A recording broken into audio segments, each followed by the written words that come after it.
नमस्कार, आप देख रहे हैं हरियाणा विशेष। आपके साथ मैं हूं रंजना सिंह राठौड़। फरीदाबाद में सीएम की अध्यक्षता में एफएमडीए की बैठक हुई और इस बैठक में फरीदाबाद के विकास को लेकर चर्चा भी की गई। बैठक में केंद्रीय राज्य मंत्री कृष्णपाल गुर्जर मौजूद रहे। इसके अलावा परिवहन मंत्री मूलचंद शर्मा भी इस दौरान वहां पर मौजूद रहे। इसके अलावा सभी विधायक और अधिकारी भी मीटिंग का हिस्सा बने। बैठक में तय हुआ कि फरीदाबाद के 3 अंडरपास में एफएमडीए की तरफ से डिस्पोजल पंप लगाया जाएगा और बरसाती पानी की निकासी का भी काम पूरा किया जाएगा।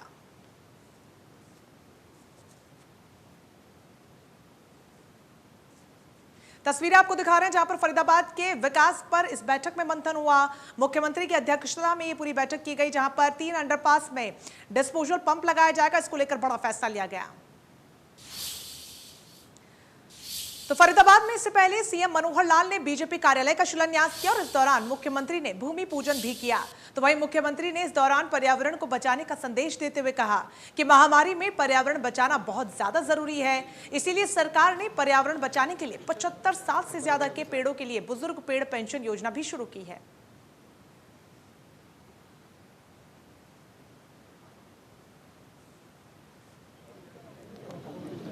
बिल्कुल निश्चित रूप से आखिर पर्यावरण के नाते से पेड़ लगाना ही हमारा काम है। और मान लो कोई एक आध पेड़ किसी कारण से मानो कम होता भी है तो उसके बदले में 10-10 पेड़ लगाने के हमारे अभियान है कि पेड़ों को कम नहीं होने दिया जाएगा। दिखने दो,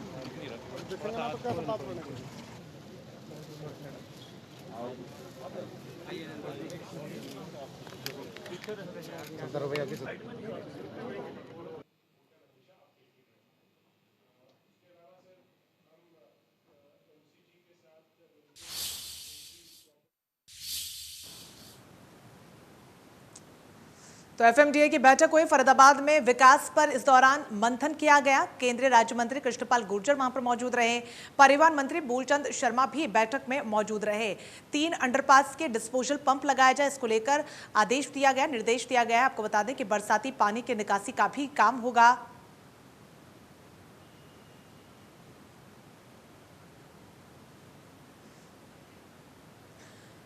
तो मीटिंग में क्या कुछ खास रहा, इस पर ज्यादा बातचीत के लिए, ज्यादा जानकारी के लिए हमारे सहयोगी देवेंद्र कौशिक हमारे साथ जुड़ गए। देवेंद्र, फरीदाबाद में इस पूरी बैठक का आयोजन किया गया, मुख्यमंत्री की अध्यक्षता में बैठक रही, क्या कुछ खास रहा?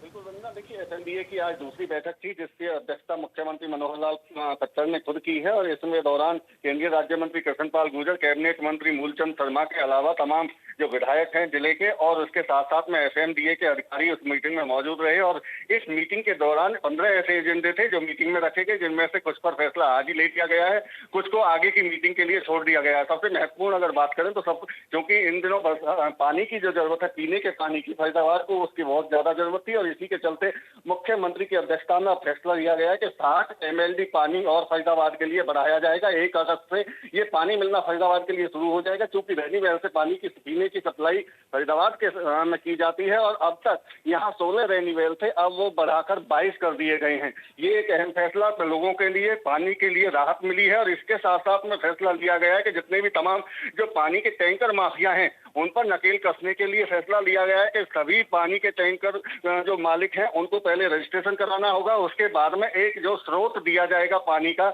एफएमडीए की तरफ से, वहां से वो भरकर पानी की सप्लाई कर सकते हैं। तमाम इलीगल कनेक्शन पानी के वो शहर से काटे जाएंगे।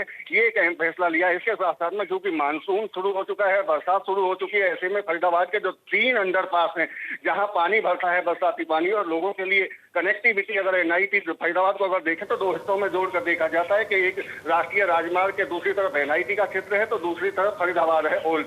तो इस बीच में अंडरपास बने हुए हैं मेवला महाराजपुर, फरीदाबाद और एक एनएचपीसी। यहाँ पानी जब बरसात में भरता है तो बड़ा मुश्किल होता है लोगों के लिए। इसमें अब ज्यादा पावर की क्षमता की मोटर लगाकर इसको डिस्पोजल पंप लगाए जाएंगे और उस पानी की निकासी की जाएगी। इसके साथ साथ में कनेक्टिविटी, जिस तरह मैं जिक्र कर रहा हूँ कि 2 हिस्सों में फरीदाबाद को देखा जाता है, तो दोनों हिस्सों की कनेक्टिविटी को जोड़ने के लिए यहाँ सड़कें बनाई जाएंगी ईस्ट टू नॉर्थ। और इसके लिए एजेंसी नियुक्त करने का फैसला आज लिया गया है। तो ये तमाम ऐसे मुद्दे हैं जो फरीदाबाद के सुनियोजित विकास के लिए आज मुख्यमंत्री की अध्यक्षता में फैसले लिए गए हैं। जी केंद्र, पानी की जो सप्लाई है वो एक बहुत बड़ी समस्या है, उसके निराकरण को लेकर खास बातचीत इस बैठक में भी बड़ा फैसला लिया गया। लेकिन डिस्पोजल को लेकर भी जो समस्या है वो लगातार बनी रहती है, उसको लेकर भी बड़ा आदेश दिया गया है। बिल्कुल रंजना, निश्चित तौर से देखिए ये बड़ा मुद्दा है पानी के पीने का। लगातार तमाम जहाँ नगर निगम अब तक पानी की सप्लाई करता रहा है, तो ऐसे में तमाम सवाल भी नगर निगम अधिकारियों पर उठते रहे हैं, क्योंकि टैंकर माफिया का यहाँ पनपना और जिस तरह से इलीगल कनेक्शन समरसीबल पंप लगाकर पानी की सप्लाई शहर में की जा रही थी, महंगे दामों पर लोगों को पानी दिया जा रहा था, ये तमाम मुद्दे ऐसे थे जो लगातार पिछले कई सालों से उठ रहे थे। और इसी को लेकर FMDA को अब MCF से, नगर निगम से पानी के तमाम जो रेनी वेल्स हैं वो हैंड ओवर FMDA को कर दिए गए हैं। और इसके साथ साथ में जो फरीदाबाद की बढ़ती आबादी के चलते जो जरूरतें थी पानी की पीने की, उसको देखते हुए 7 MLD पानी बढ़ा दिया गया है। तो यानी कि अब 120 MLD की बजाय 180 MLD 1 अगस्त से पानी मिलना फरीदाबाद को शुरू हो जाएगा। तो कह सकते हैं कि पानी पीने के पानी की जो कमी थी फरीदाबाद की, वो पूरी होती हुई दिखाई देगी। दूसरी जिक्र आप जिस तरह से कर रहे हैं कि बरसाती पानी के निकासी की, ये एक बड़ा मामला रहा है पहले से, पिछले लंबे सालों से, क्योंकि 3 अंडरपास है। शुक्रिया देवेंद्र कौशिक आपका तमाम जानकारी के लिए। तो इस बैठक के बाद मुख्यमंत्री मनोहर लाल ने क्या कुछ कहा है, आपको वो सुनवाते हैं। फरीदाबाद मेट्रोपॉलिटन डेवलपमेंट अथॉरिटी की आज दूसरी मीटिंग हुई है और इन प्रारंभिक बैठकों में लगातार प्रयत्न यही रहता है कि फरीदाबाद के नागरिकों को, यहाँ की जनता को कैसे एक अच्छा व्यवस्थाओं का आभास हो और कैसे उनके जीवन को ज़्यादा सुखमय बनाया जा सके, ऐसी व्यवस्थाओं का विचार किया जाता है, चाहे वो इंफ्रास्ट्रक्चर की हो, चाहे वो IT से बेस्ड सारी व्यवस्थाएं हो। तो आज ऐसे कुल मिलाकर 15 एजेंडाज थे, तो 15 के 15 एजेंडे की चर्चा हुई, कुछ निर्णय भी हुए, कुछ आगे के लिए डेफर भी किए गए, कुछ अगली मीटिंग में फिर उनको लेकर के आएंगे। मुख्य रूप से पानी का जो आज विषय बहुत महत्वपूर्ण एक निर्णय किया है कि आने वाला जो 1 अगस्त यानी आज से 15 दिन बाद यहाँ जो पानी है वो 60 MLD पानी की सप्लाई और बढ़ाई जाएगी, यानी 6 नए रेन्यूअल शुरू हो जाएंगे और इससे रेन्यूअल की जो संख्या है पहले 16 के 22 हो जाएगी और जिससे 180 MLD पानी जो है वो कुल मिलाकर के उसकी आपूर्ति होगी। तो एक पानी की जो छोटी मोटी कठिनाई जहाँ जिस भी क्षेत्र में है वो उससे पूरी होगी। शहर के 3 अंडरपास जहाँ पानी भरता था, उनकी पानी निकालने की जो मोटरें हैं उनकी संख्या बढ़ाई गई है ताकि आने वाली बरसात में उनमें पानी जो है वो न भरे। पानी की जो आपूर्ति करने वाले टैंकर्स हैं, उन टैंकर्स का भी सोर्स FMD के द्वारा उनको दिलवाया जाए ताकि वहीं से वो भरें और एक निश्चित फीस भर करके और पानी की सप्लाई जहाँ उनकी आवश्यकता है वो भरेंगे। जगह जगह इलीगल जो कनेक्शंस हैं ट्यूबवेल के, वो उनके बंद कराए जाएंगे। NIT से और ग्रेटर फरीदाबाद, क्योंकि जितने भी रोड्स हैं ये नॉर्थ टू साउथ हैं, लेकिन ईस्ट टू वेस्ट रोड्स पूरे फरीदाबाद के कम हैं, इसलिए आज विचार करके 2 ऐसे नए रोड्स प्रपोज किए गए हैं। अब उसमें एजेंसी तय करनी है कि किस एजेंसी से बनवाया जाए। एक सड़क सोना रोड से को जोड़ते हुए और सोना रोड उसके बाद एक अंडरपास बना करके और बाद में जो बाईपास बन रहा है बाईपास और KGP वहाँ से जोड़ते हुए और नया जो फरीदाबाद है वहाँ तक जोड़ा जाएगा। इसी प्रकार एक अणखीर चौक से और जो स्मार्ट रोड बनी है सेक्टर 28 बड़खल चौक सेक्टर 28 होते हुए और आगे चलकर अणखीर का जो इससे पहले दिल्ली के 2 दिवसीय दौरे पर पहुंचे सीएम मनोहर लाल ने केंद्रीय पर्यटन मंत्री जी किशन रेड्डी से मुलाकात की। मुख्यमंत्री ने इस दौरान पर्यटन मंत्री जी किशन रेड्डी से हरियाणा में पर्यटन उद्योग पर चर्चा की। साथ ही कृष्णा सर्किट को बढ़ावा देने के लिए कई परियोजनाओं पर विस्तार से भी चर्चा की। तो वहीं देर रात सीएम मनोहर लाल ने केंद्रीय गृह मंत्री अमित शाह से भी शिष्टाचार भेंट की। बैठक के दौरान प्रदेश से जुड़े कई मुद्दों पर चर्चा की गई। 2 तस्वीरें आपको दिखा रहे हैं। पहली तस्वीर जहां पर जी किशन रेड्डी से सीएम की मुलाकात हुई, तो वहीं अमित शाह से भी मुलाकात करने के लिए मुख्यमंत्री पहुंचे।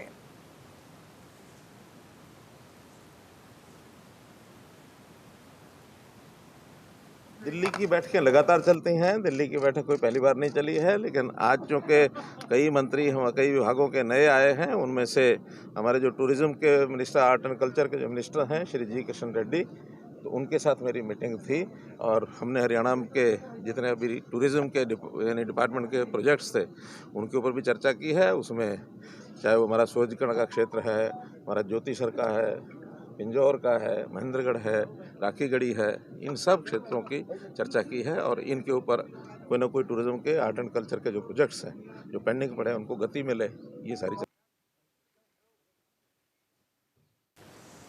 तो तस्वीरें आपको दिखा रहे हैं जहां पर जी किशन रेड्डी से मुलाकात करने के लिए मुख्यमंत्री मनोहर लाल पहुंचे। इसके अलावा उन्होंने गृहमंत्री अमित शाह से भी मुलाकात की है। तो केंद्रीय पर्यटन मंत्री से भी मुलाकात करने के लिए मनोहर लाल पहुंचे। दो बड़ी तस्वीरें इस वक्त आपको दिखा रहे हैं, दोनों बड़ी मुलाकातें। तो सिरसा में आंदोलनकारी किसान लगातार अपने 5 साथियों की रिहाई की मांग कर रहे हैं और इसी उद्देश्य के लिए महापंचायत भी हुई। इसमें किसान नेता राकेश टिकैत भी मौजूद रहे, जिसके बाद किसान नेताओं ने सिरसा प्रशासन के साथ एक बैठक भी की, लेकिन बैठक पूरी तरीके से बेनतीजा रही। इसके बाद आंदोलनकारियों का काफिला एसपी ऑफिस का घेराव करने के लिए पहुंचा।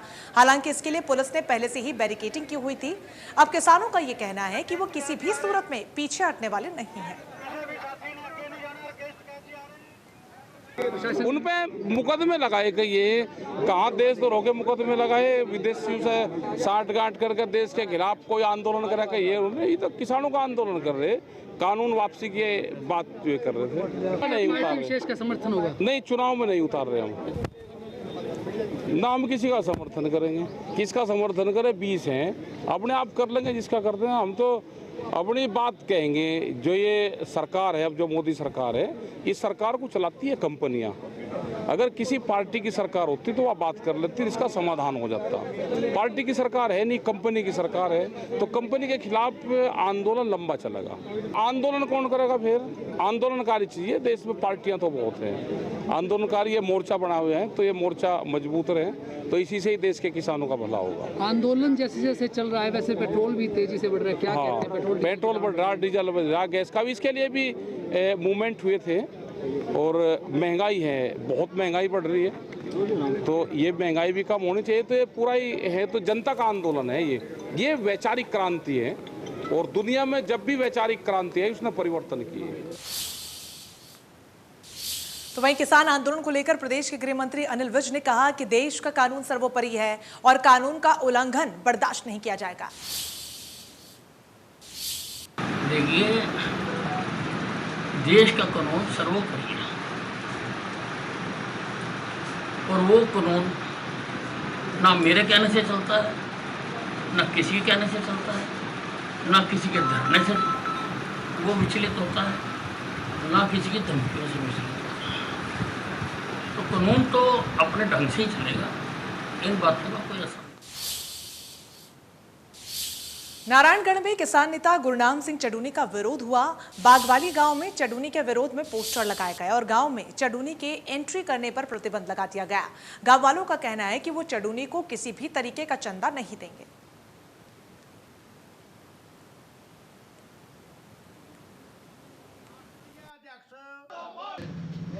और उसके बाद एक हमारे यहाँ किसान नेता गुरनाम चडूनी, उसके कुछ गुंडों ने उसको यहाँ प्रधान बना दिया और प्रधान बना के चंदा, पर्ची, पैसा इकट्ठा करने का काम उन्होंने शुरू किया।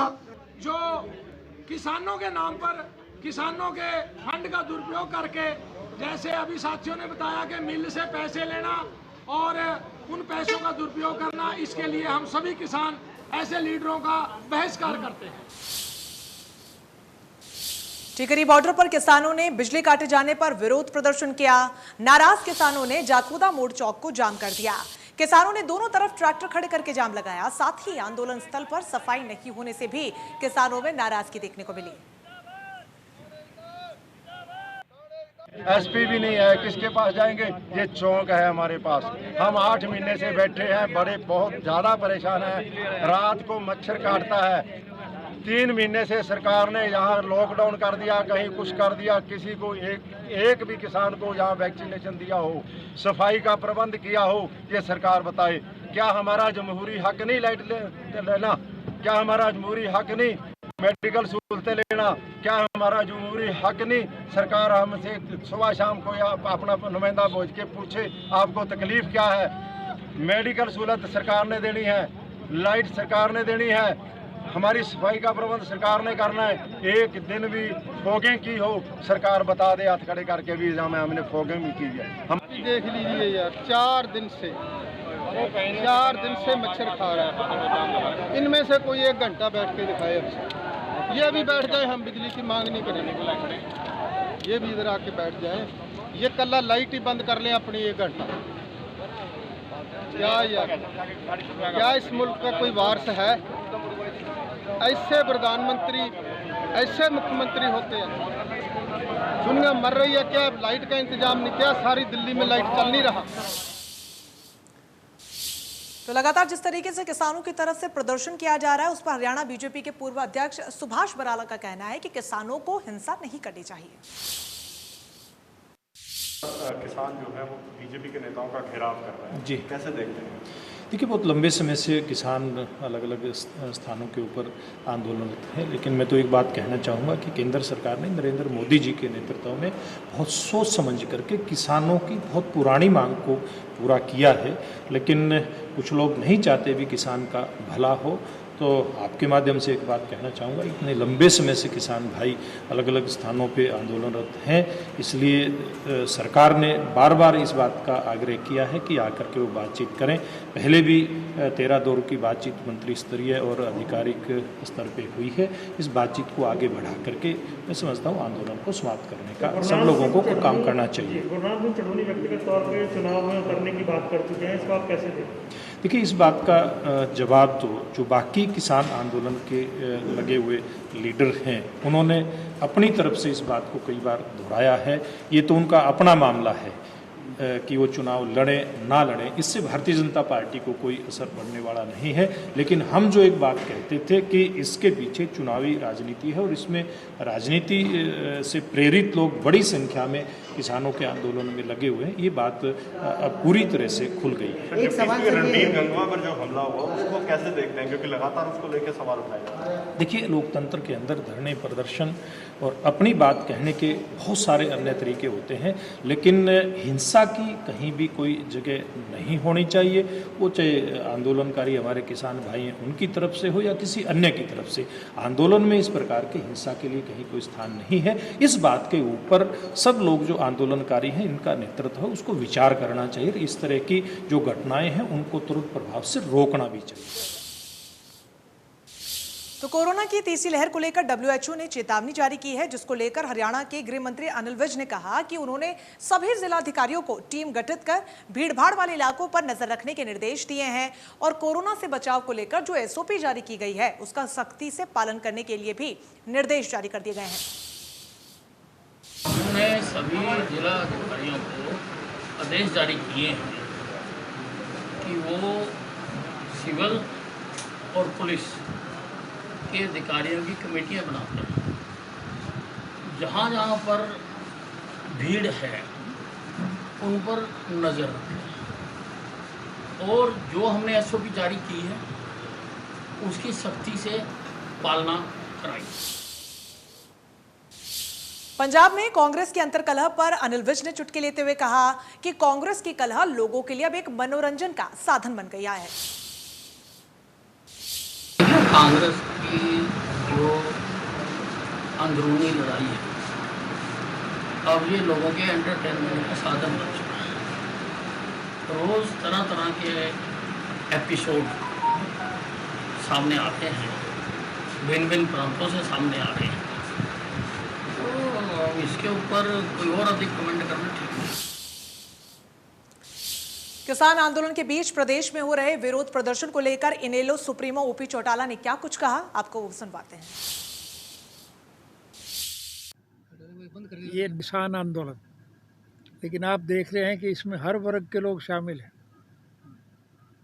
इसलिए 36 बिरादरी के लोग जो हैं आज इकट्ठे हैं और सबसे बड़ा लाभ हमें ये पहुंचेगा। इस आंदोलन का क्या परिणाम निकले ये तो भविष्य की बात है, लेकिन देश में जो जात पात का जहर फैला करके हमें बांटने की कुचेष्टा लोग करते थे वो सब समाप्त हो जाए। अंबाला में सेफ्टी टैंक को लेकर लोगों को समस्या न आए, इसे लेकर नगर निगम की मेयर शक्ति रानी शर्मा ने हेल्पलाइन नंबर जारी किया है, जिसके जरिए सेफ्टी टैंक को लोग साफ करवा सकेंगे। बता दें कि अंबाला शहर नगर निगम ने सेफ्टी टैंक ओवरफ्लो और सेफ्टी टैंक ब्लॉक होने की समस्या को देखते हुए हेल्पलाइन नंबर को जारी किया है। मेयर शक्ति रानी शर्मा की तरफ से पहले इस पहल को करते हुए ये कदम को उठाया गया है, जिसको लेकर 14420 ये हेल्पलाइन नंबर है, जिसको बाकायदा जारी भी कर दिया गया है, जिस पर कॉल कर लोग अब मदद ले सकते हैं। कॉल के बाद अंबाला निगम कर्मचारी टैंक वालों से काम करवाएंगे।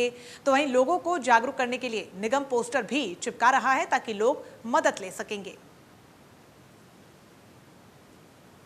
देखिए, ये एक नई मुहिम शुरू करी है ताकि जिनको भी दिक्कत है, सेप्टिक टैंक्स वगैरह की ओवरफ्लो होता है या बैक वाटर मारता है, तो वो जब कंप्लेन देंगे तो हम एजेंसीज़ को इत्तला करेंगे और उनको फॉलो अप करेंगे ताकि वो जाके उन कामों को पूरा करें।